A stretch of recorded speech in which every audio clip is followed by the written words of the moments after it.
स्वागत है आपका E2E क्लासेस में। यह वीडियो उन सभी विद्यार्थियों के लिए काफ़ी लाभप्रद और एक तरह से परिणाम स्वरूप है जिन्होंने इस चैनल से जुड़कर MDC हिंदी की तैयारी की थी। तो सेमेस्टर 3 की परीक्षा लगभग MDC पेपर की समाप्त हो चुकी है। आप सबों ने जो प्रतिक्रिया दी है वो काफ़ी संतोषजनक रहा है। तो एक मूल्यांकन के तौर पर आज हम देखेंगे कि हमने जो कुछ भी आपको बतलाया, जिस भी पॉइंट्स के ओर इशारा किया और आपके जो सवाल पूछे गए उन दोनों में कितनी समानताएं रही हैं। उसके पहले एक महत्वपूर्ण बात और कह दूं कि सेमेस्टर 3 में जिन भी विद्यार्थियों ने MDC हिंदी पेपर पढ़ा, अब उनका तो चैप्टर क्लोज हो गया। सेमेस्टर 1 में, ध्यान से सुनिएगा मेरी बात को, सेमेस्टर 1 में जिन भी विद्यार्थियों ने MDC हिंदी के पेपर को रखा है उनके लिए ये वीडियो और इसके साथ इस चैनल पर MDC हिंदी को लेकर जितने भी वीडियोस हैं वो काफ़ी लाभप्रद होंगे, ताकि आपको एक आइडिया मिल सकेगा कि सेमेस्टर 3 में कैसे सवाल पूछा गया है। तो सेमेस्टर 1 में लगभग वैसे ही सवाल पूछे जाएंगे, उसके आसपास, हूबहू नहीं, लेकिन उसी क्वेश्चन ऑफ लिस्ट से सवाल बदल जाएंगे, लेकिन तरीका वही रहेगा। और एक बात यह भी बता दूं अभी ही कि जिन विद्यार्थियों ने अभी सेमेस्टर 1 में नहीं लिया है MDC हिंदी को, वो अगर सेकेंड सेमेस्टर में जाकर MDC हिंदी लेते हैं तो उनके लिए भी ये वीडियो काफ़ी अच्छा है।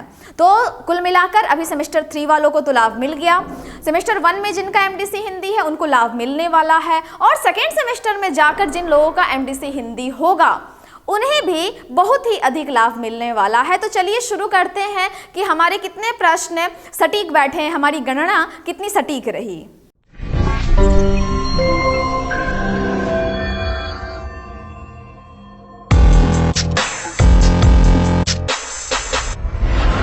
तो देखिए, आपको स्क्रीन पर नजर आ रहा है कि वस्तुनिष्ठ ऑब्जेक्टिव सवाल आपको 5 पूछे गए एक एक नंबर के, ठीक है। और पहला ही सवाल आया है कि वीरगाथा काल नाम किसने दिया है। आपको 2 ऑप्शन नजर आ रहे हैं, आचार्य रामचंद्र शुक्ल, आचार्य हजारी प्रसाद द्विवेदी। तो आप बिल्कुल ठीक देखिए, हमारे पहले वीडियो में यहाँ पर आपको नजर आ रहा है आचार्य रामचंद्र शुक्ल ने वीरगाथा काल कहा है। देखिए, ये आप लोगों को पढ़ाया गया है और ठीक यही सवाल यहाँ पर आ जाता है और इसका सही आंसर आचार्य रामचंद्र शुक्ल हैं। इन्होंने वीरगाथा काल नाम दिया था। क्वेश्चन नंबर 8 को ध्यान से देखिए। दूसरा सवाल है, हिंदी साहित्य के प्रथम इतिहास लेखक कौन है। ऑप्शन है गारसा दत्तासी और रामचंद्र शुक्ल। तो आप देखिए, यहाँ पहला ही जो क्वेश्चन है, हिंदी साहित्य लेखन की परंपरा में सर्वप्रथम योगदान किसका था। आप देखिए यहाँ गारसा दत्तासी और उनकी किताब का भी नाम, यानी ये आंसर सही है। क्वेश्चन नंबर 2 भी हमारा बिल्कुल कवर हो गया। क्वेश्चन नंबर 1 नेक्स्ट चलते हैं। नेक्स्ट ऑब्जेक्टिव, पूर्वी हिंदी की बोली है कौन सी, ब्रजभाषा या अवधी। तो देखिए, मैंने आपको अर्धमागधी अपभ्रंश से पूर्वी हिंदी का ये ब्यौरा आप लोगों को दिखाया था और ऑप्शन देखिए यहाँ अवधी, ये कलर भी किया हुआ है, ठीक। हमारा अवधी जो है ये सही आंसर है, यानी हमारा ये एक नंबर भी सिक्योर हो जा रहा है। अगले सवाल पर चले तो देखिए, आपको ऑब्जेक्टिव है, पूस की रात के कहानीकार कौन है, प्रेमचंद या जयशंकर प्रसाद। तो आप देखिए, आपको सिलेबस भी मैं यहाँ बतलाई थी कि पूस की रात प्रेमचंद की है, और ये हमारा यहाँ से दूसरा सवाल, चौथा सवाल जो भी है, ये भी हमारे सिक्योर हो जा रहे हैं।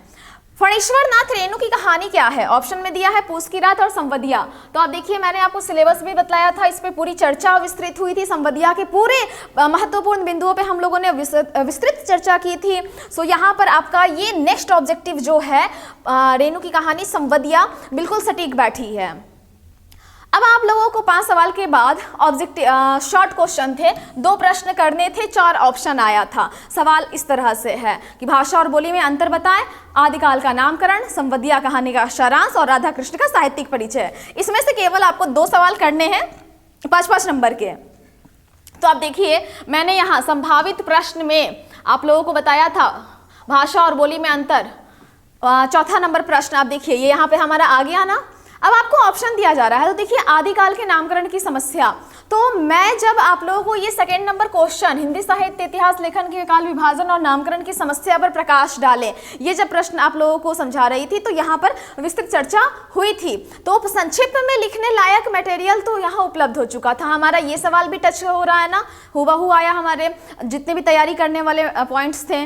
देखिए, संवदिया कहानी का सारांश और राधा कृष्ण का साहित्यिक परिचय, ये भी आ चुका है। आप देखिए कि यहाँ पर संवदिया कहानी का 9 नंबर क्वेश्चन पे मैंने बताया था कि ये आप लोग को तैयार कर लेना चाहिए। राधा कृष्ण का साहित्यिक परिचय, ये आप देखिए सेकेंड नंबर क्वेश्चन हमारा, ये 2 सवाल जो है ये भी हमारा आ गया हमारे गेस किए हुए क्वेश्चन से। तो कुल मिला के ये जो खा नंबर है ना, और आपका ये कुल मिला के 10 नंबर ये सिक्योर हो जा रहा है, ठीक है। अगर कोई सवाल लॉन्ग में से काफ़ी डीपली भी पूछा है, जैसे कि आदिकाल के नामकरण, तो भी आपको तो 2 लिखने थे, तो संवदिया है, भाषा और बोली में अंतर है, आपके पास फुल्ली ऑप्शन था कि आप बिल्कुल अच्छे से अपने प्रश्न का चुनाव कर सके और आप बहुत अच्छा आंसर दें। तो मुझे उम्मीद है कि आप लोगों ने बहुत अच्छा एग्ज़ाम इस पर लिखा होगा। अब देखिए आपको अगला जो सवाल है कि नहीं 4 प्रश्नों के उत्तर देने थे, ये हमारा आ गया लॉन्ग कैटेगरी, दीर्घ उत्तरीय प्रश्न। तो आपको सवाल दिया गया था कि हिंदी साहित्य इतिहास लेखन की परंपरा पर प्रकाश डालिए। देखिए मैंने यहाँ पे गेस करके आप लोगों को बताया था कि ये सवाल महत्वपूर्ण है, कर लेना चाहिए। देखिए आ गया ना, रीतिकाल के नामकरण की समस्या, तो देखिए ये इसी के अंतर्गत हिस्सा आता है और मैंने शॉर्टकट तरीके से भी बताया था और आप पूरे वीडियो पे जाके देख सकते हैं। मैंने आप लोगों को अंदेशा दिया था कि यहाँ से भी सवाल आ सकते हैं। तो खैर आप लोगों को लिखना तो 4 है, ये अगर आपने नहीं किया होगा तो भी आपके पास बहुत ऑप्शन बचते हैं। मुद्दा ये है कि हमने जो क्वेश्चन कवर अप करने की कोशिश की वो सब आपके सवाल आ चुके हैं प्रश्न पत्र के रूप में।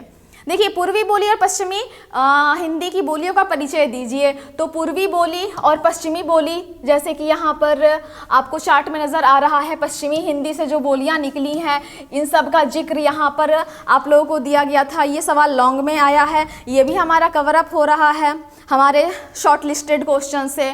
उसके बाद आपको यहाँ ऑप्शन है पुरस्कार कहानी की समीक्षा कीजिए। देखिए मैंने यहाँ पर बतलाया है उद्देश्यों पे चर्चा करें, सवाल एक ही है, चाहे आप पुरस्कार कहानी की समीक्षा करें या फिर उद्देश्य पे चर्चा करें, उत्तर एक ही रहेगा। हिंदी कहानी की उद्भव विकास, ये भी हमारा देखिए क्वेश्चन नंबर 1। कहानीकार के रूप में प्रेमचंद का योगदान, देखिए यहाँ पर प्रेमचंद कलम के सिपाही है, इस कथन के परिप्रेक्ष्य में अपने विचार प्रस्तुत करें।